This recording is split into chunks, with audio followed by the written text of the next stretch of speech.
Hello YouTube family. ఈరోజు ఇన్స్టాగ్రామ్లో ఒక వీడియో చూశాను. అది చాలా యూస్ఫుల్ వీడియో అనిపించి మీతో షేర్ చేసుకోవాలి అనుకుంటున్నాను. ఒక పీడియాట్రిషియన్ వాళ్ళ బేబీ విషయంలో జరిగిన ఒక ఇన్సిడెంట్ గురించి చెప్పారు.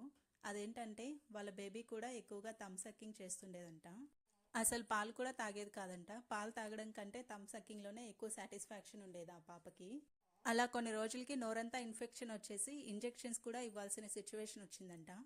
ఈ థమ్ సక్కింగ్ వల్ల టీత్ అలైన్మెంట్ కూడా సరిగ్గా రాదు అన్నారు. కానీ నేను కొన్ని డేస్ బ్యాక్ ఇంకో వీడియో చూశాను. వాళ్ళేమో థమ్ సక్కింగ్ అనేది బ్రెయిన్ డెవలప్మెంట్కి చాలా మంచిది అన్నారు. వీళ్ళలో ఎవరిని నమ్మాలో అస్సలు అర్థం కావట్లేదు. కానీ నేను మాత్రం మా పాపని వేలు నోట్లో పెట్టుకోనివ్వకుండా కంట్రోల్ చేస్తున్నాను. మంచి జరగకపోయినా పర్వాలేదు, చెడు మాత్రం జరగకూడదు అనుకునే టైప్ నేను. మీరేమంటారు?